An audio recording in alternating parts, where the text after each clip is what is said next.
today, and we will be switching from games to stats. Go ahead, please. Define switching. Hi, thank you so much for having me here. I must say, I was super excited to get on this plane. I don't love travel as much anymore because it's exhausting and what. But I was so excited to get on this flight and come here because it's been a long time since I went to a workshop or a conference where I know some of the names from papers that I've read, but not all the people that are coming. So, and I'm excited by the difference in opinion and the difference of approach that we have, because it's been actually inspiring. So I'm in Illinois Tech, which is in Chicago, and I'll tell you a bit more about this at the very end. So stay tuned. Most of the results in this talk are a result of a difference in opinion. Okay, so I'd like to tell you, forgot my water. I got to tell you a story, or maybe two stories, and I would like to try to stay a little bit at a high level. So please allow me to spare you all the technical details because I want to sort of get to the punchline without the technicalities, but I'm happy to discuss more. Okay. So I have a colleague at Illinois Tech who does graph theory really well and optimization. And I was telling him how I was working on a project with actually Ale Rinaldo, who is in the audience, and Steve Feinberg at the time. And one of the questions we wanted to study was what happens when you have dynamic networks, so networks evolving over time. So you have now time period 1, 2, 3, 4, 5, and this goes on forever. How do you do fill in the blank, your favorite thing you want to do, right? And for me, the question I wanted was, how do I model this evolving data from some familiar standpoint that I can understand? And my colleague said, this is super easy. You just aggregate the 5 networks that you have into one multigraph, and you do whatever you need to do. Okay, what? And so, of course, I argued back because it doesn't make any sense to me. Why would you have a sequence of time-evolving networks, and then you bunch them together into a multigraph? Why would you do that? From his point of view, it made perfect sense because this is the sequence of observations. It's just, an edge over and over, and you count how many times. So I thought, okay, here's the question that I came up with after this argument with him is this multigraph, the union of these graphs, okay, a good summary of this time-evolving sequence? He said yes. I said no. So let me try to quantify what it means to be a good summary, and can we have conditions where I'm satisfied from a stats point of view, because he's satisfied regardless, okay? So this is sort of the starting, is the question clear, right? So when do I want to allow my friend to do this if I think statistically? And so to put some formalism into this, and no, you don't have to remember any of the notation, but I need something to, I can explain. So I'm going back to a 2010 paper, Haneke Funcheng, on tergons. So temporal ergons, temporal exponential-family random graph models, okay?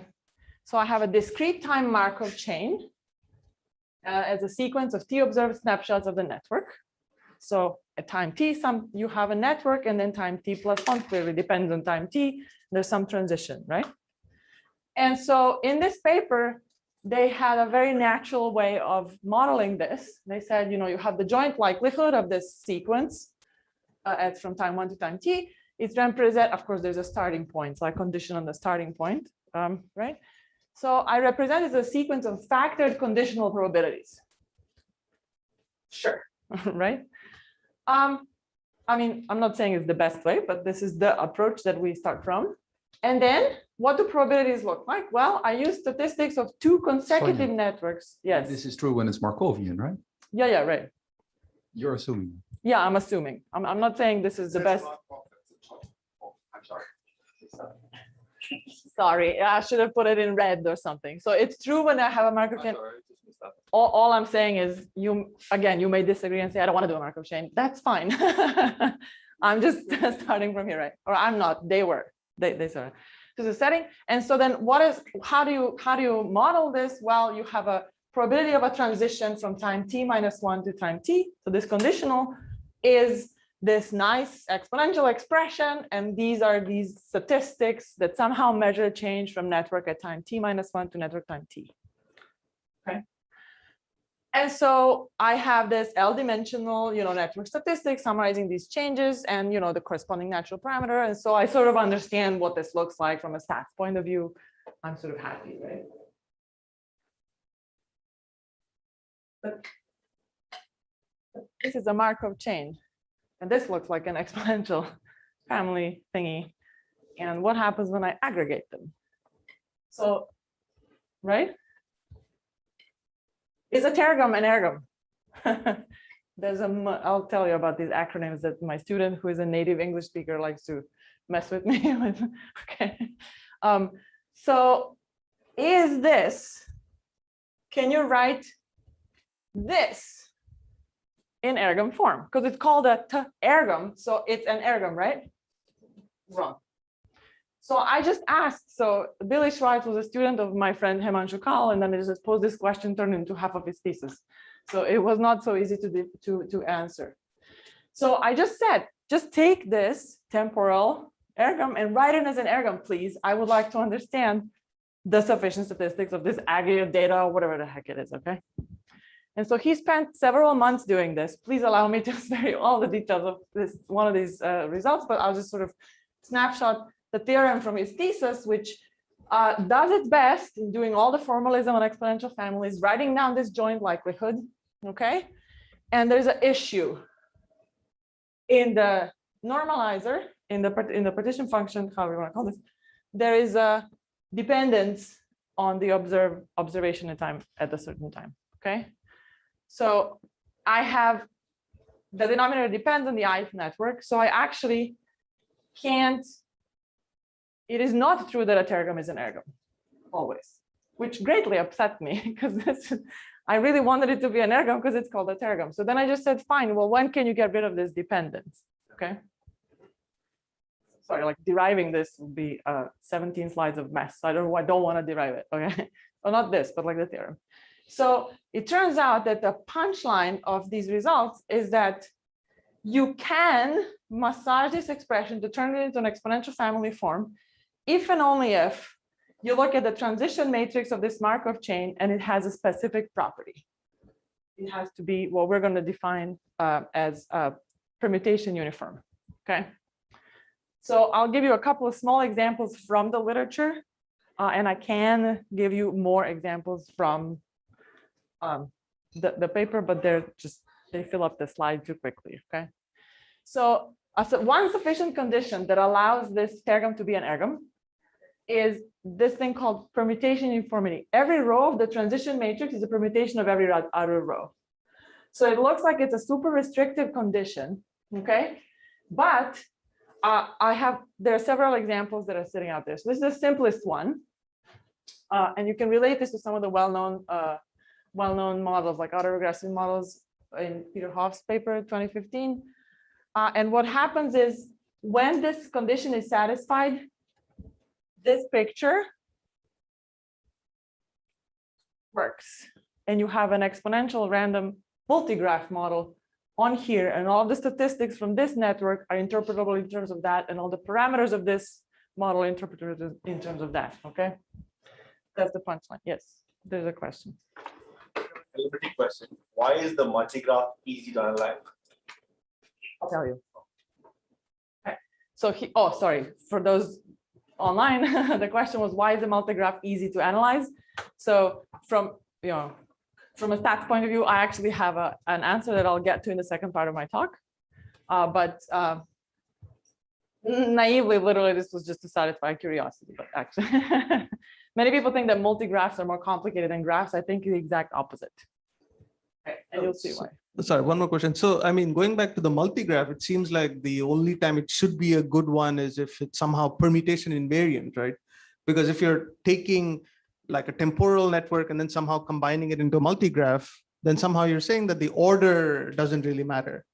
So this condition is exactly what lets you get rid of temporal dependence. So it's actually the theory uses conditional exponential families, Markovian exponential families, and relating the two.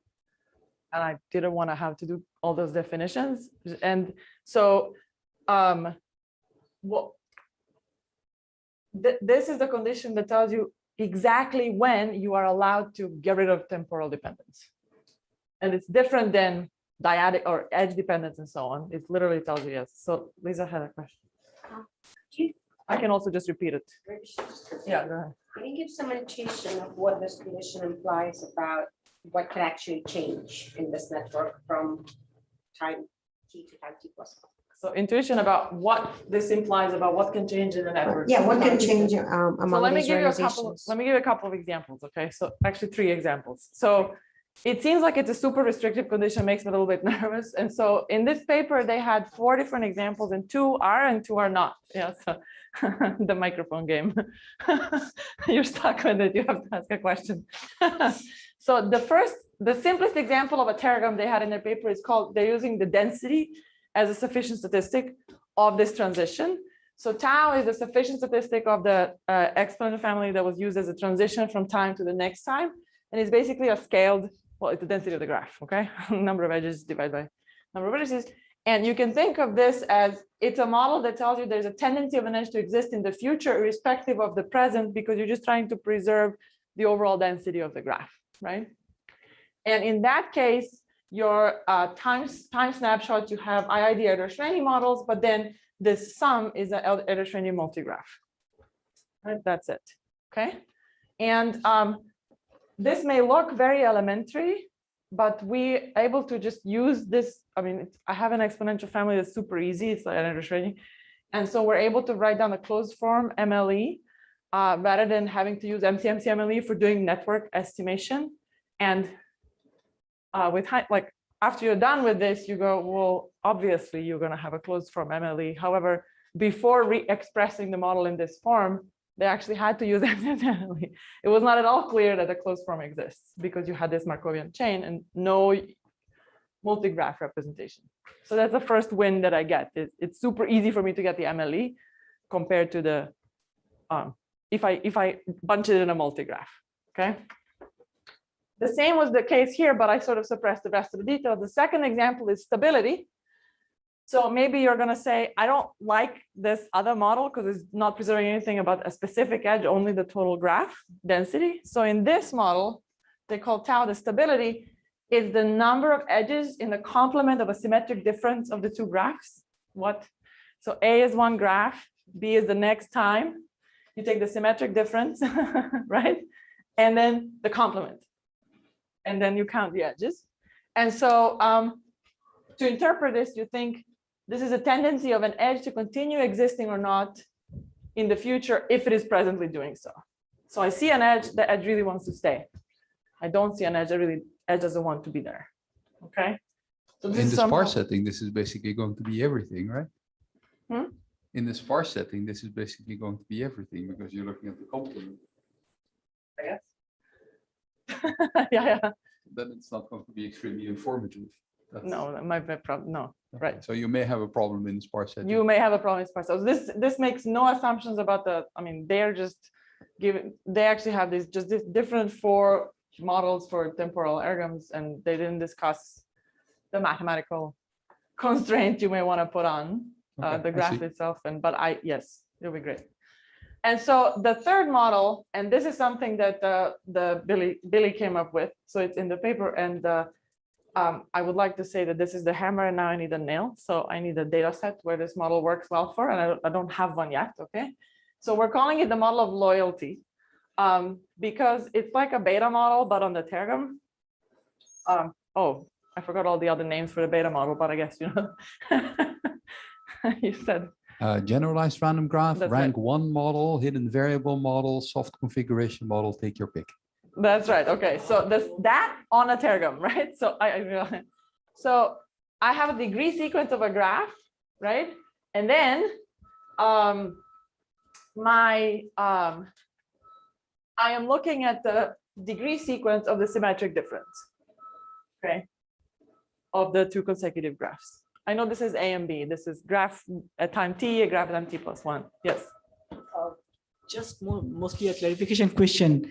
Is there a nice example of tau AB where you don't look at edges but look at higher subgraph counts of the difference, maybe like triangles, or I have not seen. because that would I know. make the class richer. I agree. Right, right. I have not seen it. Thank you. So everything that they were doing these small things, and I think it would be awesome to do that next. And maybe someone did it, but I haven't seen the paper. So yeah, let's work it out. Okay. So why is this called loyalty? Because basically, you have a parameter for every node, right? These are node parameters now in my exponential family, and so this parameter for the node tells you how loyal that node is. It goes between, let's say, 0 and 1, and if you have a low value near 0, then you're loyal. You're sort of like prefer not to change, right? You got your edges around you. You're gonna stick with the edges that you got, and maybe you're gonna switch a few friends around at the next time spot. But if you have a high value of this parameter closer to 1, you're just changing friends like you're changing socks as time goes on, right? So it seems like a very nice way to express what happens over time. And I'm searching for even better interpretation.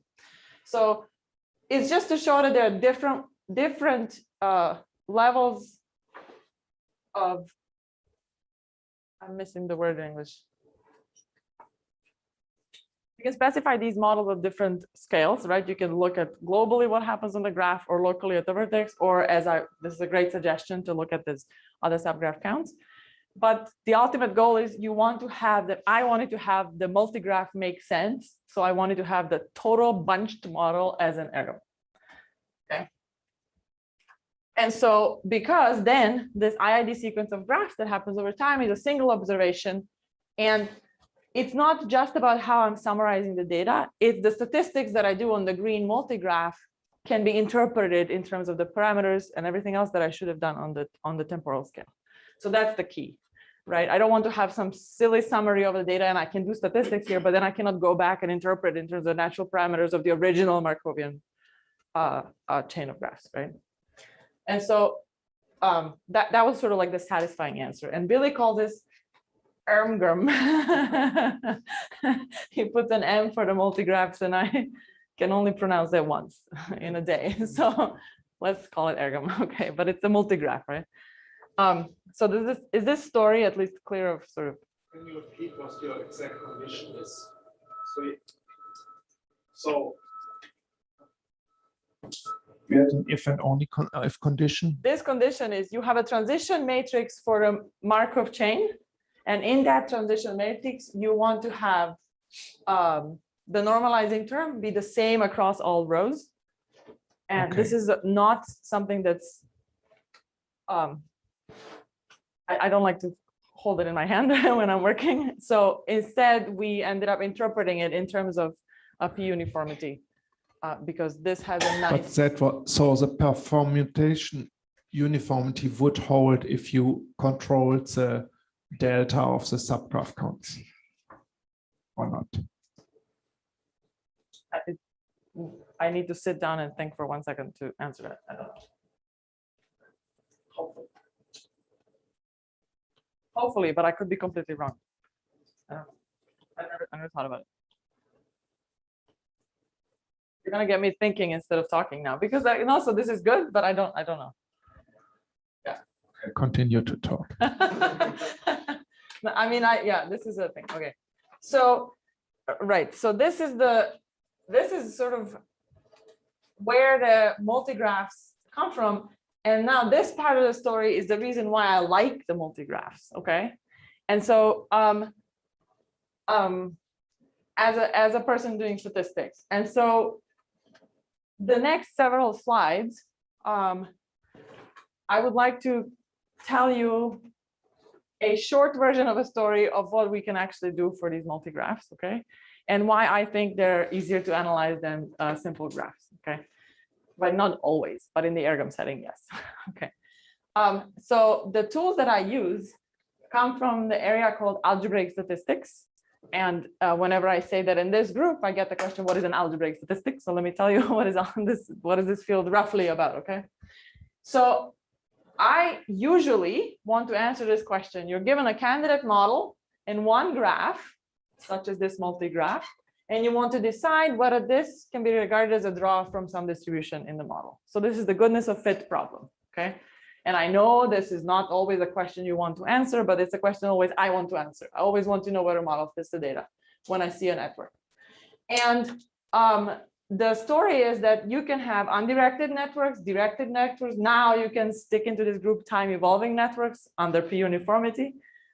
You can have covariates on the nodes, all kinds of stuff. And any of these can be bunched together using algebraic statistics tools. And you can develop a finite sample test rather than the asymptotic test for goodness of fit. And there are a bunch of challenges that come with this, okay? So I can tell you a very nice story, which is, you know, there's a theorem in the 90s that said how you interpret this, and then there always exists such a test. And then the ugly part of the story is nothing really works for networks because they're roughly sparse. And I don't mean network sparse necessarily, but I mean one observation of an edge, and you had a multigraph up to 100 multiplicity, that one is a sparse number in terms of statistics. You have a problem with sampling from these models. You have a problem in terms of convergence. I have statistics that have no power because networks are weird like this, okay? So there's a million questions to answer. So let me tell you how we deal with these challenges, okay? So think about the fact that a network, like you can view it as an infinite matrix or tensor, if you will. There's also Yes. a problem with estimation, right? I don't have a problem of estimation. I'll tell you why. But in exponential random In graphs, exponential people random graph do models have a in problem. general, but in log linear exponential random graph, we don't. And why not? I'll tell you. I'll tell you. I'll wait for that. Yeah. 2 slides, I think. If I don't tell you, remind me. Okay. I will. So a network is an incident matrix, or I say tensor because if the network is directed, you may not want to just have you may have different options here, right? So can't I just borrow stuff from what I learned in categorical data analysis, right? I have a table of numbers and I know how to analyze that table. I mean, a contingency table. So I want to just do the same thing. There are tools. So let's use them. And so what are these borrowed insights that we can do? So let me explain to you what I mean by a table or a tensor, okay? So this is a very simple question, but anytime I pick up a textbook, and I don't really mean a textbook, but I mean like a paper, right? That tells me how to analyze tables, all of the results don't apply to network tables, okay? And it's frustrating, and this is why. Suppose I don't know if you can see this so well because something happens with the projection, but I have an n node directed network, and I actually want to encode it as an n by n by 2 by 2 table. No idea if you can see. Can you see what's on there? On TV screens, you can see.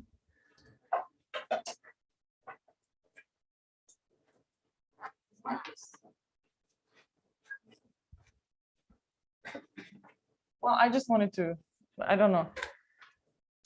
I have an n by n, and then in each cell of an n by n, I actually have, excuse me, what is this? A 2 by 2. I forgot my dimensions, okay? So every n by n actually has a 2 by 2 entry. Why? Because it's basically denoting, let me blow it up. It's denoting a 2 by 2.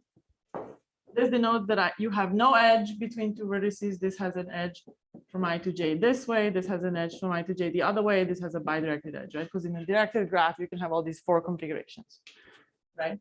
And so I have a multigraph that is directed. If I see an edge from 1 to 3 times, then I have a number 3 here in the 1 by 3 by whatever this is, 1 by 0 entry, right? And so on. So you can count how many edges. So this is an n by n by 2 by 2 table. And so it just classifies how I saw my edges in the graph, and I put it down, and that it's a simple count, okay? And so it's a contingency table, so I can do the same thing that Fisher does for exact testing of independence of 2 things, right? It's like literally looking at the chi-square statistic and you're done, you move on. But what are the new challenges that I have when this is actually a high-dimensional network? So the story is a bit long. So I'll give you the short version. Every time you can write down your ergom so that it corresponds to a model on such a table. I call it the log linear ergon. Okay, so I don't know how many of you work with log linear contingency table models on a daily basis. So I thought I'd do just a very quick one slider on that. So if you have a large dimensional table, you know, D1 by D2 by whatever, Dn, in this case, I have a 3 by 3 by 2. A log linear model is n exponential family such that the sufficient statistic is some linear function of the table. That's the definition of a log linear model, right? So if my ergon has such a sufficient statistic, then it's a log linear model. And that means that the edge counts are actually independent, right? Yes, It's of it will product imply, form. it will imply, it will imply. Right, that certainly makes life will much imply. easier. It will imply. Okay. No triangles. I love triangles, but no triangles here. Yeah, but the example, so I mean, this is like the simplest example. What does it mean? A linear function? Well, you can envision it on the table, right? Like you're just doing sums across different dimensions, but I like to flatten my table or flatten my network into this large vector. And then I have this huge matrix called the design matrix for the model, right? So if you give me an exponential family like this, all you need is this matrix A to specify everything else. Okay. And so Feinberg in the 60s sort of explored model geometry of these models. And so he, looked at the independence model of two categorical random variables. He took that model intersected with the probability simplex, and actually you can write down that the corresponding equations of the Segre variety. So this is Berkeley. I'm allowed to say Segre variety because MSRI is just up the hill. So this is an algebraic variety, something in algebraic geometry. So it's a set of solutions to a system of polynomial equations that lives in complex space. However, the polynomial equations are exactly the independence constraints somehow on the table. So all you're doing is intersecting a complicated algebraic geometric object with the probability simplex. Okay. So the beautiful thing about it is that that object is also specified by this exact same matrix A. That object also is intimately tied to the neighboring field or sister field, which is commutative algebra, which tells you how to do a lot of computations with this A while respecting the model. Okay. And so here's how one can do an exact conditional test for any linear exponential family like this, log linear exponential family. You observe a graph, U, no, a table, but okay, U is a table, G is a graph. You observe a table, and then A times U is the observed value of the sufficient statistic, right? And you define a set that's called a fiber, which is a set of all other tables that have the same sufficient statistics. Therefore, the same probability under the model. Therefore, the same MLE, right? But they're different graphs or different tables. And if you're able to enumerate this set and organize it, score it, give every table in that set a score, you're able to come up with a goodness of fit test. Is the observed table closer or farther from the expected than the rest of the tables in the fiber? If this sounds weird, this is exactly what Fisher's exact test does. Literally, look at probability of everything, give everybody a score, and then just compare them, put them on a histogram, and right? And so the problem is, I said, if you can enumerate this set, when U is of size 1000 by 1000 by 2 by 2, good luck enumerating a set of anything where A times U is a fixed number, right? I mean, I don't know. Nobody knows how to do this. And so we cannot enumerate. So instead, what we do is we sample this set, okay? And if you have a good way of sampling, this is obvious, right? If you have a good way of sampling the set, then you have a good way of approximating the p-value for the goodness of fit, and you're in business. And the theorem that tells you how to do this appeared in 1998 in the Annals of Statistics by Diaconis and Sturmfeld. And it basically says there is such a set called the Markov basis that allows you to do this sampling of this set, this fiber. And in principle, it can be computed for tables of, as many as 6 rows. Okay, because the computer will break when it has more rows. But in principle, anyway, it's computable, so you can do it and you're in business. So if you're curious about what Markov bases are, I don't want to define them further. I wrote an AMS notices what is article, and it has references in it, so hopefully that's easier. But it's literally a set of moves that allows you to make a Markov chain on this set. Yeah. Okay. The problem is that these moves, I mean, so here's how I got into algebraic statistics in 2000 and what did we say, 7? Okay, 2008 when I actually started. So I visited, I bothered Feinberg enough with like, oh, come on, you can do this. What is it? What is it? He said, just come on, visit. You're too. So I came to visit. He said, do this. And he gives me this problem on a network. And I said, oh, that's easy. I know a Markov basis. Let me put it in a computer. I press enter and I waited for hours and I got 80,000 elements in the Markov basis. I printed them out. I printed them out. I was a grad student. I analyzed them all by hand because I was a grad student. And discovered there's really only 10 that mattered, and the rest is either a permutation or a throwaway or whatever.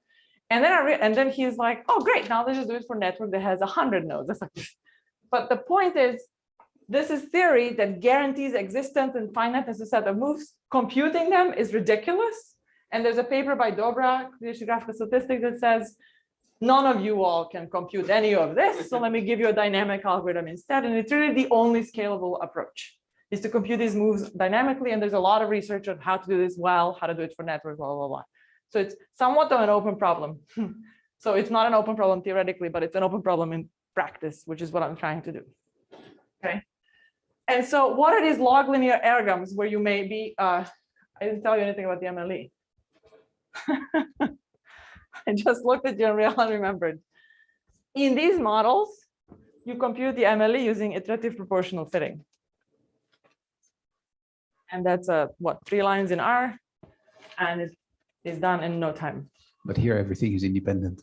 Then life should be easy. Everything works. Yeah. Precisely. So, That already included. but yeah, and that I know, but I promised. And the other thing is, in tables, what does it mean to have a simple graph versus a multiple graph? It's whether you have zeros and ones here, or whether you have up to capital N. Having zeros and ones is worse because it's a sparse table. And you have less room to move around in the fiber, and you have more complicated moves to reach all these other tables in the fiber. If you allow yourself more freedom by allowing multiplicity on edges, you actually have faster algorithms, and the estimation is the same complexity. Right? That makes sense. So, because I forgot there's a graph, I just put it in here.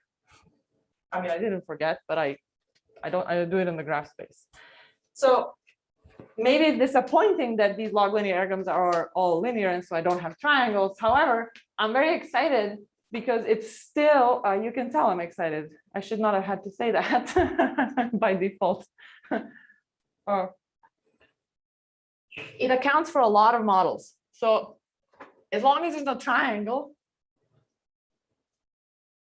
so you can see the coloring here indicates whether or not the class of models is a log linear ergam. Okay, so these Markov graph models of Frankenstrauss and anything related that has triangles does not fall under this class. I mean, you can write it as a linear exponential family, but I don't have this linear sufficient statistic, so I cannot do what I said I could do in the previous slide. There's a graphon in this paper. Hence, I'm in the graphon workshop. And I'm one of the authors, so that's why I fit. But anyway, goodness of fit. But everything else, like the directed random graph models of Holland and Lienhard, the beta model, extensions of it to hypergraphs, using K-stars as sophisticated stochastic block models, degree-corrected stochastic block models with covariates, you know, all kinds of other stuff fits. Right.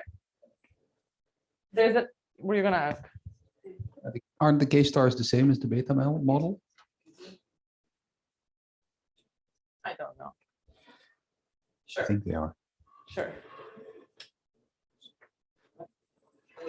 I wanted to, but I'll do this later. Yeah.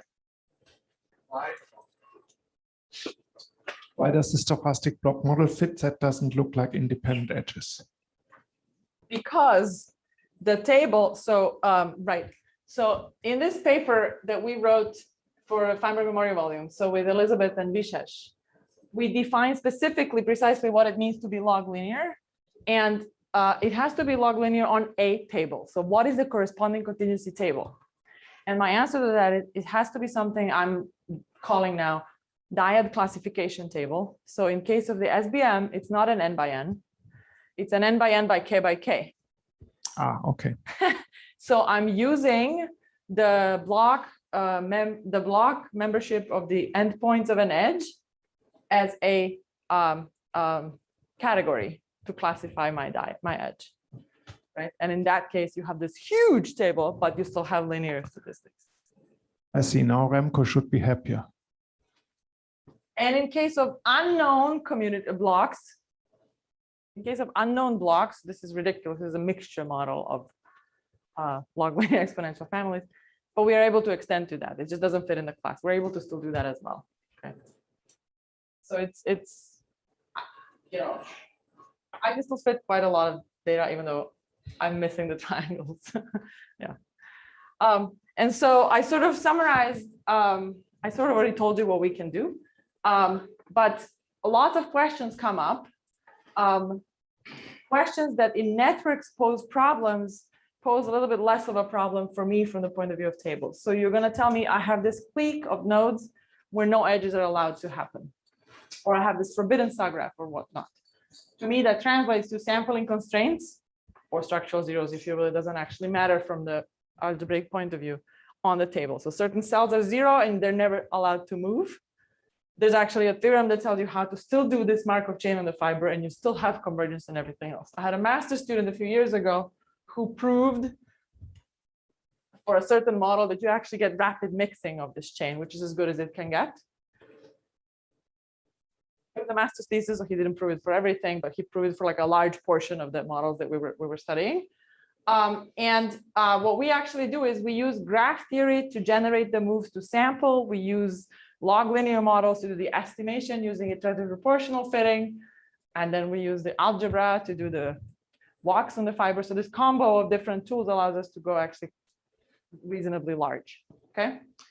So that's sort of what I gained. And there's some issues still remaining. For example, what is the goodness of a statistic that you use? So you sample the networks that have all the same sufficient statistic. You need to organize them like in the exact testing. What is the statistic you use? Chi-square may be constant. So that's useless. So you need to come up with new goodness of the statistics. Perhaps number of triangles should be a good statistic. I have no idea. Okay, so this is open. This is where sort of we're still working on it. Okay, but for the models that I had on the previous slide, we figured it out. But in general, I don't know what's the recipe. Okay, and just to sort of prompt more differences in opinion, maybe. Vishesh and I were invited to write a comment paper on the Jianjin's paper on the co-authorship and citation network of statisticians. So they collected over the years this really important data set. It allows statisticians to analyze themselves as an authorship network. And these are different graphs, right? So this is a co-authorship where there's an edge. You can't see the blue or some of the names that are famous, but it doesn't matter. So there are edges here, I swear. I can't see anything. It's, so an edge means these two authors have written a joint paper together, right? And an edge here means this author has cited that author, right? Now, these are simple graphs in their data set. Yes. What are those two blue clusters? The blue is just a name of an author. They were trying to say, I can't remember who it is. They were just putting famous statisticians saying, oh, here's this guy. Okay, so maybe to prompt them to read a paper. I don't know. I could have deleted it, but I didn't. And so what we did is, so what they did is they actually, did, an amazing work of collecting, cleaning this data. It's actually thresholded data. So there were more than one edges. Obviously, if we read a paper together, we'd probably have 7 papers together, and then there's 7 edges here. So they thresholded it. Have at least this many papers together, then you put 1 edge. And so we make an argument of why you shouldn't do that. You should keep a multigraph and then da, da, da. But even when you do that, people tend to rate us by saying she has 7 co-authors and 37 citations. And I don't like being evaluated by numbers like this, yet I always am, right? We all are. And so we asked the question, is a node degree a good summary of this data? Okay, so this is a simple question. Can you rate me whether I deserve my raise by the number of co-authors and the number of citations, right? And the answer is one is yes and one is no. And how do I arrive at an answer? I play dumb. I say this question is equivalent to saying that this data comes from a model where the degree is a sufficient statistic. If it ain't sufficient, don't summarize it with it, right? So if that is a sufficient statistic, then that means that the model, the beta model, and the degree, the P1, which is the directed version of it, fits the data. And here it does, and here it does not. And you could argue, well, citation indices are what people use, and you should not, at least not for this particular data set, maybe because of the thresholding, maybe because it's a small set of statisticians, maybe because it's all from 6 top journals. I don't know, okay, but I like to answer this question because this can be done within a couple of minutes on my laptop, and the network is quite large. And I'm quite confident it's good because I ran a walk of length 1 million for both of them. I mean, on my broken laptop now, okay? So I said, let's invite a difference in opinion because that's almost controversial now because, you know, I'm telling my dean not to evaluate me by my citations yet in my research statement. I put the number of citations because I know they're going to do it. So we should judge you by your course. Yeah, you should judge me by my, well, I mean, I'm not in this data set, yeah? So, okay. Because these are the top 6 journals from whatever year to whatever year in statistics that, or top 3 journals, I can't remember. So, and it's a small year period time span. So I'm not even in here. But, you know, perhaps there's more to the data that was lost by thresholding. So you say your Erdish number might be a better number to judge you. Which I wish I knew the answer to, but yeah, maybe. See, mathematically satisfying answers, no? Okay, so there are some, I will not talk, I just put this here because I've seen somebody mention hypergraphs earlier in the week and I can't remember. And this is sort of the driving, this is like the donkey of the whole theory. So there is actually a hypergraph hiding behind each one of these models. And what I'm really doing is sampling hypergraphs with a fixed degree sequence and lots of constraints, which we know is a difficult problem. But I do it per model and then I can solve it very fast, okay? So this is the workhorse. And so I end here with 2 advertisements that I cannot skip. I am one of the 2 editors of the journal called Algebraic Statistics. So if you're curious, what is an algebraic statistic? There's a good journal to go to because it has sort of the latest developments. All of the leaders of the field have published at least 1 paper and many more in this journal. It's existed since 2010. And now it's published by MSP from here, actually. And also there's a new NSF institute, relatively new in Chicago called IMSI, Institute for Mathematics and Statistics Innovation.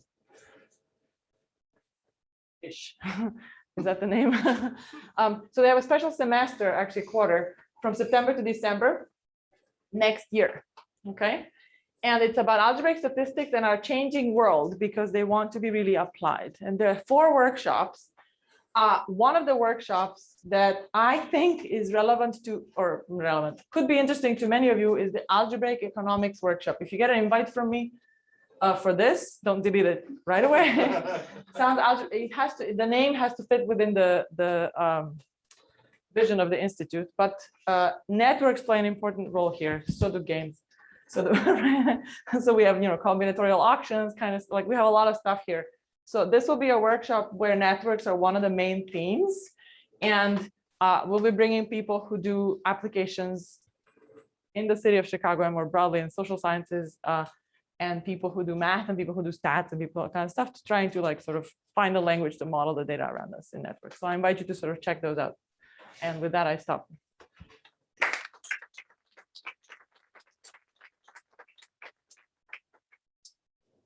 Thanks, Sonja, for the interesting talk. So questions. Thank you for a very interesting talk. I was wondering about the example that you showed in the end. What is a good summary for the second picture? Do we have any ideas? Sort of, that's my first question. And my second question is, what do we mean by a good summary? Like, I mean, here in this. Yeah, so depends on when you ask me. So by good summary, I mean somebody claims that this is sufficient to describe this data. And to me, that means there's some model that generated this data, and that's a sufficient statistic. So that's what I mean, but I don't really spell it out each time. And I did not actually, this no prompted us to think, well, what other models do we know for directed graphs that fit in this framework? And the models that fit in are basically directed versions of the stochastic block model. And so we have, this was in 2016, and just last year we developed the sampler for that model. So I've not tested it yet. So I don't know the answer of what fits this data. But I mean, yeah. Okay, more of a comment. May I suggest to use, instead of using triangle counts to test whether there's any more structure in the network left that you're not explained, use centered triangle counts or centered subgraph counts, because those we understand under these kind of models, in some sense, we understand what they're doing. They are, I mean, all subgraph counts centered, they are independent. You can normalize them easily, even in these cases. Doesn't have to be Bernoulli, it could be binomial. In your case, it's probably binomial. The number of edges that you see or something of that sort. As long as you can estimate those, we can estimate the variances, we can normalize, and then you have you can actually construct a chi-square test from that to see whether there's any higher order dependence left in the data. Yeah. So that would, I mean, I can do that in here. I have a straightforward statistic to use when I'm doing a test, and instead I can just plug in these other things instead. I mean, that's a good point. Yeah. You started with a question where you started with binary networks and then combined them by this, basically taking the union, getting a multigraph, and then asking the question how well that represents your initial temporal data. There's one case where it's just identical. It's the case of growing networks, where an edge that is there will always remain. And then actually the final network can just be retraced back to all the temporal networks. In fact, this is an important class, preferential attachment models and so on. Can you comment on that? I did not look at that setting. So I'm fixing N. So I'm fixing the size of the network. But in a certain sense, your last example of citations and authorships and so on are exactly of that nature, right? Yes, I know. But this was a, So I cannot comment because these were, so only in the recent year did I realize how these stories fit together and how this needs to be continued. So I did not, I didn't do that. The question. Right, let's thank Sonja and all other speakers today.